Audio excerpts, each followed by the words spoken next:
Madzulo abwino ndi nthawi ya nkhani mwa tsatanetsatane ndipo muli ndine Matilda Majawa. Koma poyamba nayi mitu yake. Banja la imwe anali wachiwiri kwa mtsogoleri wa dziko lino Malemu Saulus Chilima ladzudzula anthu ena kamba kovutisa chibale kuti ayambe ndale. Boma lachenjeza kuti mchitidwe onyozana utha kudzetsa mpungwepungwe mdziko muno.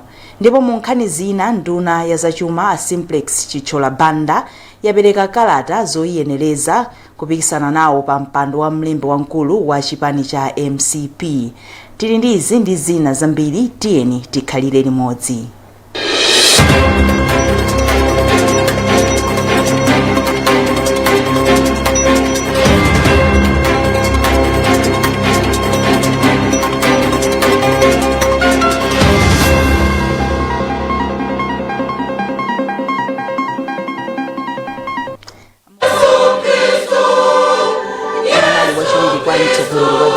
Malemu Saulus Chilima ladzudzula anthu ena kamba kovutisa chibale kuti ayambe ndale.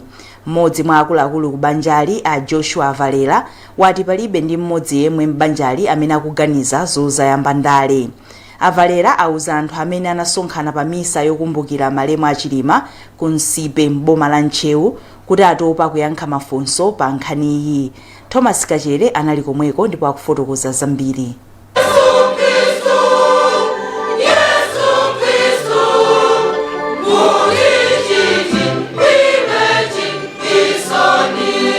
Masiku 40 adutsa chimwalirire ni Dr. Saulus Chilima yemwe anali wachiwiri kwa mtsogoleri wa dziko lino ndipo kuchita nsembe ya misa ndi imodzi mwa mwambo wake ku mpingo wa Katolika.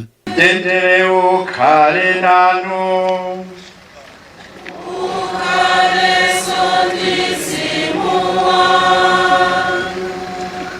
Mukulankhula kwawo oyimira akubanja a Joshua Valera ati palibe wakubanja kwawo yemwe akukhumbira kutenga udindo ku chipani kapena kuboma. Iwo apemphanso Amalawi kuti azikonda dziko lawo. Choyamba tikuona ngati kuti ulemu timpatsebe m'bale wathu amene anali vice president wathu poyesesa kusafalitsa zabodza kapena zowawitsa mtima moyo achibale amene mitimamu simuli bwino kwenikweni. Chachiwiri akubanja akufuna anenepo pang'ono kuti alibe maganizo otenga maudindo akuchipani kapena aboma omwe Malemu Saulus anali nawo kapena amafuna kuti akhale nawo.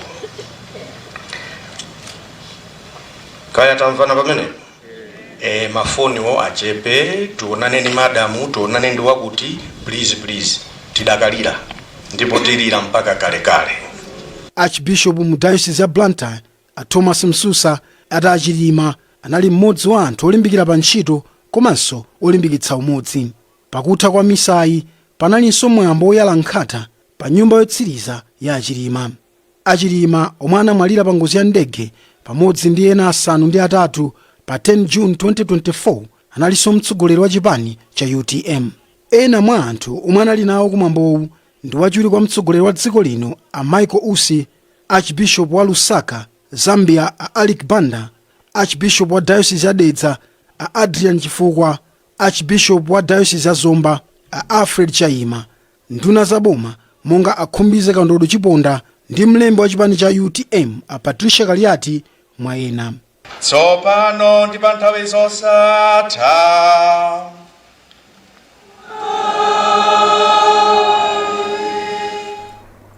Mabungwe a Anti-Corruption Bureau ACB ndi Malawi Law Commission ayamba kugwira ntchito limodzi pofuna kukonza lamulo loteteza anthu owulula katangale.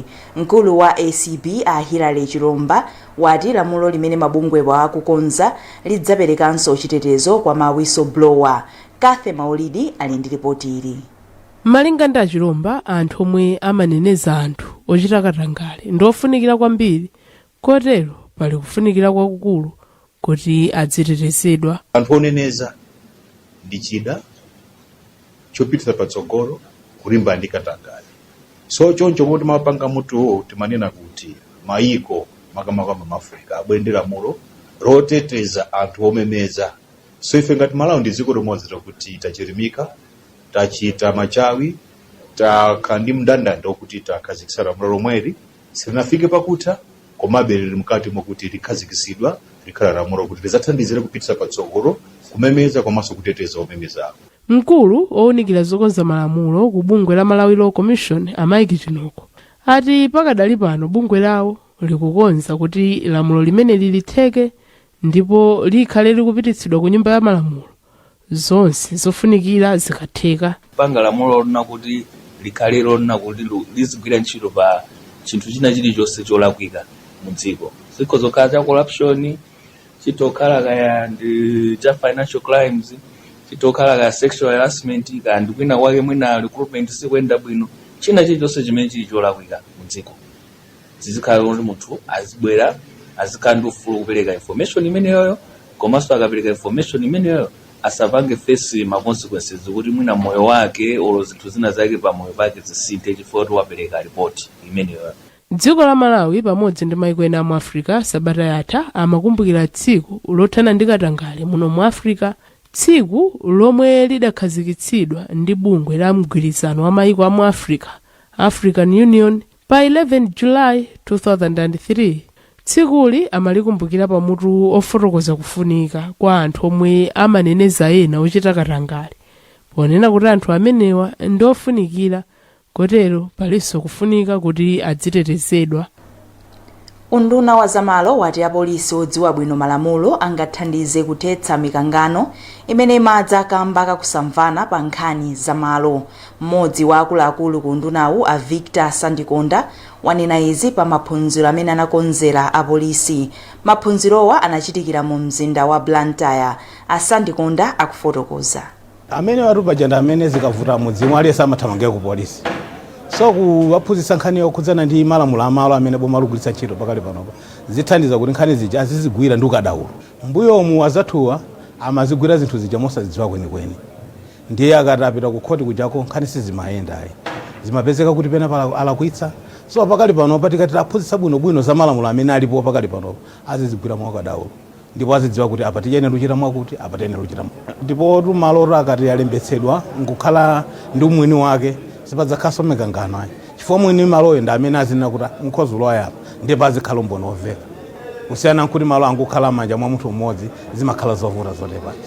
Ife cholinga chathu ngati kundunaku nchonena kuti malo pena paliponse ayayeze ndipo akhale numwini alandire certificate.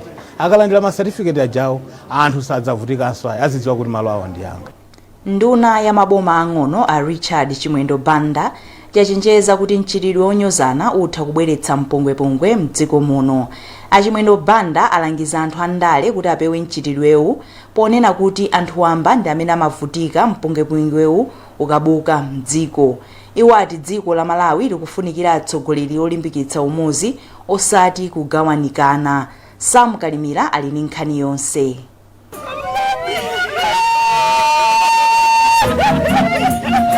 Achimwendo Banda akukhulupirira kuti atsogoleri andale azikamba za umodzi, ndiye kuti nkhani zokhudza kumenyana pa ndale ikuzokhala mbiri yakale.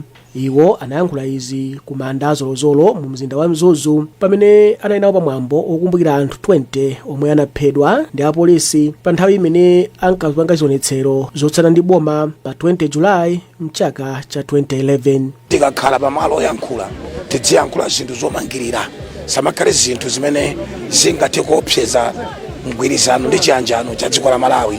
Tidzikondana, tidzionetsetsa kuti tili patsogolo kubweretsa chitukuko patsogolo, kulimbitsa Malawi kuti tiyende limodzi. Anthu 20 wa anakumana ndi ngozi pomwe gulu lochuluka linkachita zionetsero pomayenda m'misewu ku mizinda yosiyanasiyana kamboti sankakondwera ndi mmene chuma cha dziko chinkayendera nthawi imeneyo komanso za ulemerero wabwino. Kuyankhula kwa nduna kunadza ngati poyankha wachiwiri kwa mtsogoleri wa chipani cha Aford Timothy Ntambo omwe anena kuti boma likumaopseza anthu omwe akulidzudzula. Ngati munthu akuba tiyankhula kuti mukuba siyani zizinyasi zikuononga ziko. Ngati akumanga anthu osalakwa tinena kuti siyani zimenezi ndizoyipa. Ngati akuopseza anthu tinena kuti musaopseze ndipo ifeyo sitiopa.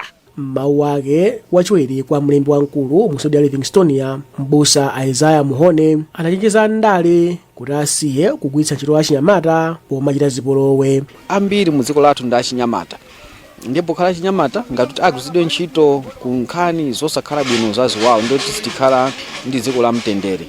Achinyamata aphunzitsidwe kukhala ndi peaceful country, dziko limene lili lopanda ziwawa. Yemwe anayimirira anamfedwa Amese Mbesuma anati boma liganizire zophunzitsa ana omwe adasiyidwa ntchito zaluso lamanja ndi cholinga kuti akhale odziyimira paokha. Ambiri mwa anthu omwe anayankhula kumwambowu anati anthu omwe anaphedwawa ndi amalitiri ndipo akuyenera kulemekezedwa ponena kuti mwa zina mwina mpofuna kuwamangira chipilala chachikumbutso pansi pamutu wonena kuti chiyembekezo chakuchira komanso kutseka kwa nkhani. Mwambo wa chaka chino wamapempherowa anthu anayenda ulendo wa ndawala kupemphera komanso kuyala nkhata.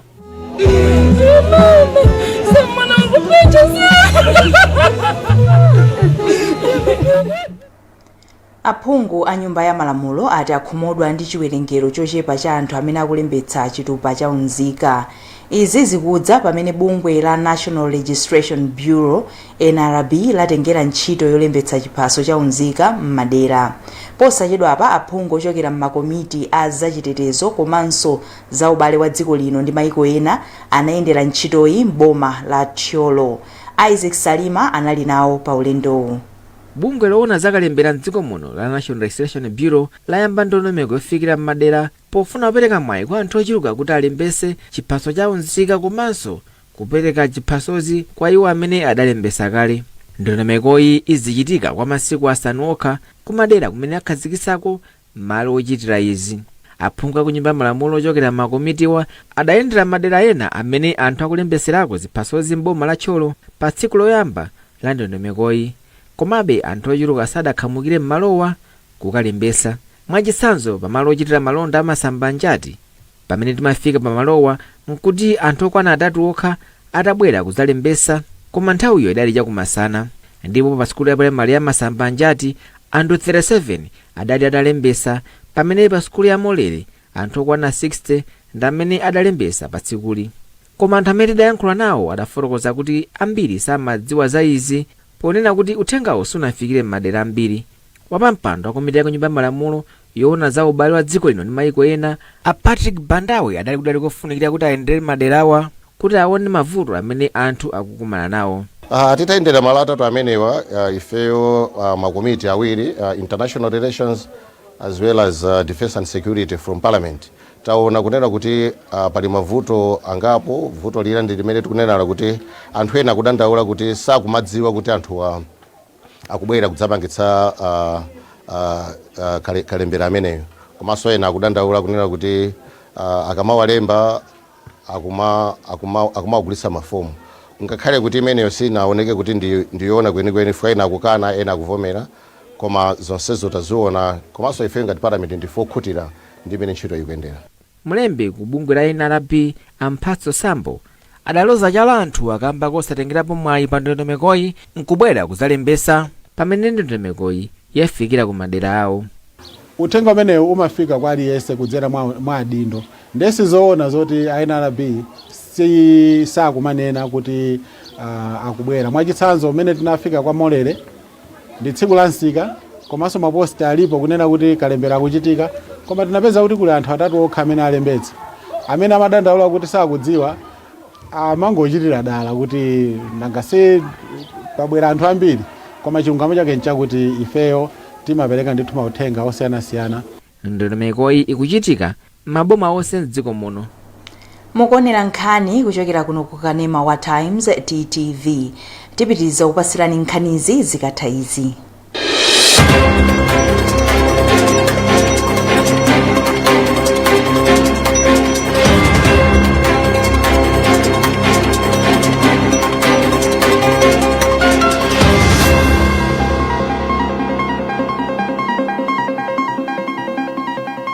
When pain clouds your child's sunny days, Parapain Baby swoops in, specially formulated to chase away pain and bring back the smiles.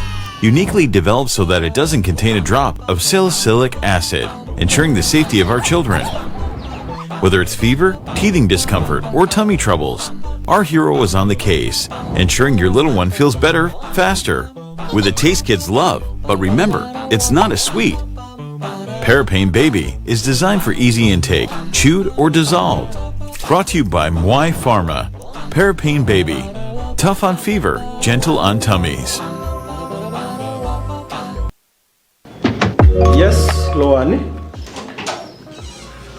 Zikomota kulandirani. Sorry, Panita. Bwanji goti. Chiolembera chino bwana.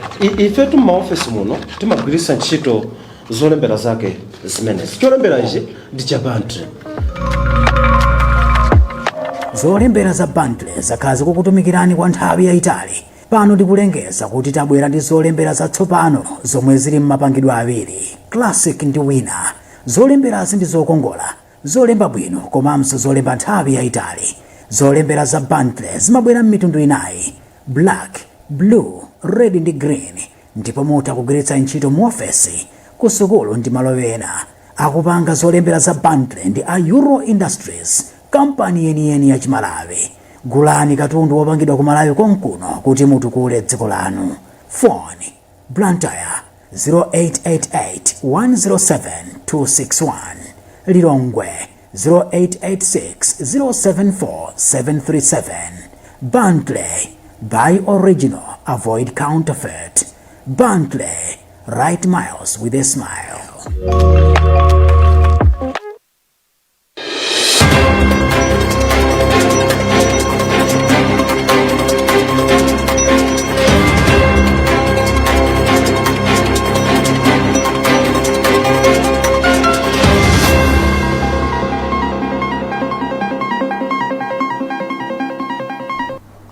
Takulandiraninso nduna ya zachuma a Simplex Chichola Banda yapereka kalata zoyenereza kupikisana nawo pa mpando wa mlembi wamkulu wa Malawi Congress MCP ku msonkhano waukulu wa chipanichi. Msonkhanowu ukuyembekezeka kuzachitika kuyambira pa 8 mpaka pa 10 August mwa mzinda wa Lilongwe makamaka. Achichola Banda akufotokozera zambiri kwa mtolankhani wathu Rebecca Chinjeka. Choyambirira ndinene kuti ndinokondwa kwambiri kuti anthu motsogozedwa ndi akuluakulu achipani mu Central Region anandiperekeza kuti ndikasiye makalata. Kusiya kwa makalata kukusonyeza kuti lero ndayankha officially zinthu zimene anthu amandipempha kuti bwanji mutayima nawo pa mpando umenewu kuti maluso ndi ntchito zimene mwaonetsa ku maunduna ena mukaonetsenso ku chipani. Ndine okondwa makolo akakupempha iweyo ngati mwana wa nzeru sukana umavomera. Lero ndavomera kuchita nawo mpikisano umenewu, osati kuchita chabe wowina ndifeyo. Ndaziona zimenezi chifukwa cha support imene anthu atipatsa. Standard Bank yati luso la makono litha kubweretsa mayankho ku mavuto amene ntchito zosiyanasiyana kuphatikizapo za mabanki zikukumana nawo. Mmodzi mwa akuluakulu ku bankiyi Apempho Chalamanda wanena izi pa msonkhano makamaka pa mpikisano ogwiritsa ntchito makompyuta popeza mayankho ku mavuto osiyanasiyana wa hackathon. Banki inakonza mpikisanowu mogwirizana ndi sukulu ya Malawi University of Science and Technology MUST mboma la Chiolo. Achalamanda akufotokoza zambiri kwa Eric Nsikiti. Gwira na majandi MUST kuti tithane ndi mavuto ena amene timaona ku banki, amene timakumana nawo ku banki pamene tikugwira ntchito zathu zosiyanasiyana zopereka ma services zosiyanasiyana kwa ma customers athu. Netifake tinaona kuti ngati MUST amene ali azaukatawo pa ntchito imene ya technology innovation ndi amene no anali amene naona kuti ndi amene ngagwirane nawo manja kuti tithe kupeza kukonza mavuto amene wakubanki. Takondwera kwambiri ndi zinthu zosiyanasiyana zimene magulu amene wapanga.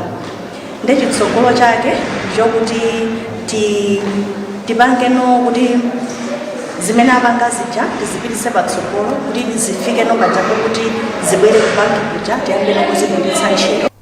Wachiwiri kwa mkulu wa sukulu ya MUST Address Malata wati mipikisano yotere imathandiza kampani komanso mabungwe pa dziko lonse lapansi kupeza mayankho pa mavuto osiyanasiyana.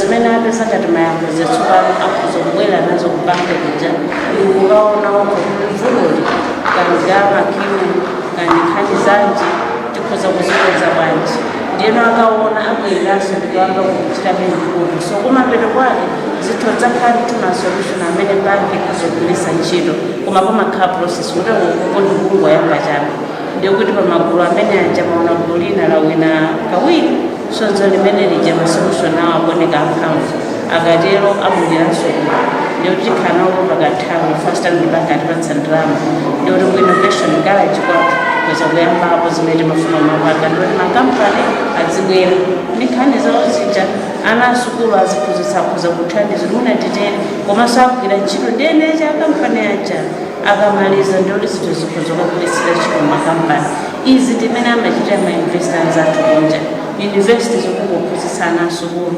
university ndiyokuti tizipereka mayankho mdziko kutira kukunti kungoyamba chake innovation garage athu yapamwamba kwambiri maono kakhale imene namangidwira si standard yawo kuya tiyapanga zinthu zoti nditwanga kuza kunyadira ngati dziko kuti tiyini innovation garage.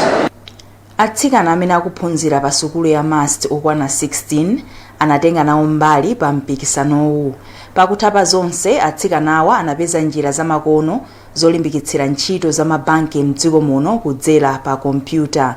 Mpikisanowu unachitika ndi thandizo la ndalama zokwana 10 miliyoni kwacha zochokera ku Standard Bank. Kupitiriza nkhani zathu, Development Aid from People to People DAP yakhazikitsa ntchito yopanga katundu osiyanasiyana kuchokera ku zovala zoonongeka. Akuluakulu ati ayambisa ntchitoyi pofuna kusamalira chilengedwe. Isaac Salima akufotokoza. Pafupifupi tsiku lilonse anthu amakhala kuti akutaya zovala zakutha komanso zong'ambika kapena zina zochokera ku nsalu zimene zimakhala zikuononga chilengedwe. Koma pofuna kupewa vutoli, bungwe la DAP kudzera mu ndondomeko imene akuitcha kuti repair, redesign and reuse yakhala ikukhazikitsa ndondomekoyi ku sukulu yophunzitsa anthu zinthu zosiyanasiyana ya Mikolonge m'boma la Chitazulu kuti anthu azitha kugwiritsa ntchito zovala zoonongeka komanso zong'ambika popangira zinthu zina zosiyanasiyana. Kudzera mu ndondomekoyi ophunzira pa sukuluyi amene akhala ochita maphunziro okhuza utelala akhala kumasoka zinthu kugwiritsa ntchito zovala zakuthazi popangira zinthu monga zikwama, zikolopa, zoyika pa tebulo ngakhalenso zopondera kamalowa nyumba. Mkulu wa sukuluyi Charles Salema adati dziko lino likhoza kuchepesa zinyalala zimene zimachoka kudzera mu zovala zokutha pogwiritsa ntchito ndondomekoyi. Ndi project imene ndithu ikutolera zovala zimene timazitchula kuti ma down pools, ma second hand clothes onena kuti pa market sangagulidwe tizitolere zibwere kuno tizikonze.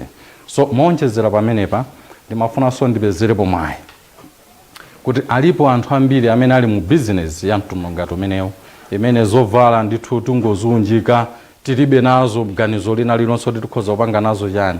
Mutifikire ife a DAP Mikolongwe tipanga ndondomeko tikakupezeni tikatenge zovala za mtundu umenewo tibwere nazo tizipange upgrade kuti tikatero amalawi ambiri ochuluka tiafikire powagulisa kapena kuathandiza ngati mwachithandizo ife tikhoza kufikira anthu ngati amenewo. Mmodzi wa ophunzira amene apindula kudzera mu ndondomekoyi Akalo Kafumbwe amene amachokera m'boma la Phalombe adati upangiro umene aupezawo uwathandizira kuti adzikapeza ndalama pomakachita ntchito zina zopezera ndalama akabwerera ku nyumba. Zatithandiza kuti tisamaononge chilengedwe chathu chifukwa nthawi zambiri anthu zovala zikakhala kuti zatha kuti kaya zang'ambika mwina chimene timadziwa ndichoti zovala zitikataye zimene zimakaononga nthaka yathu basi kapena mwina kaya kukauchedwa zimene zimakapanganso zimakaononga ngati mpweya wathu suyenda bwino. Komanso zatithandiza kuti ngati titakhala kuti tapita kunjako ifeyo chovala choti tikuchiona kuti ichi chinde ndi chakutha tilekeze ngati chibagi chitrouser chothu chigula mwina kaya ngati kaya pa 200 wacha topanga bagi yonena zoti ine new form mwina kuigulisa mwina 15,000. Bungwe la DAP lakhala likugwira ntchito zake mdziko muno pamene kupatula kugulitsa zovala lilinso ndi sukulu zophunzitsa anthu uphunzitsi luso la manja komanso limachita ntchito zina zokhuza ulimi. nkhani zathu ndi zomwezi koma tisanasiyane nayinso mitu yake. Banja la yemwe anali wachiwiri kwa mtsogoleri wa dziko lino Malemu Saulos Chilima ladzudzula anthu ena kamba kovutisa achibale kuti ayambe ndale. Boma lachenjeza kuti mchitidwe wonyozana utha kudzetsa mpungwepungwe mdziko muno. Mu nkhani zina, nduna ya zachuma a Simplex Chithyola Banda yapereka kalata zoyenereza kupikisana nawo pa mpando wa mlembi wamkulu wa MCP. Mutha kupeza nkhanizi ndi zina zambiri kudzera pa makina a internet times.mw, pa Facebook pa tsamba la Times 360 Malawi, X @Times 360 Malawi, komanso pochita subscribe ku 1895 poimba *1895#. Munali ndine Matilda Majawa, usiku opambana.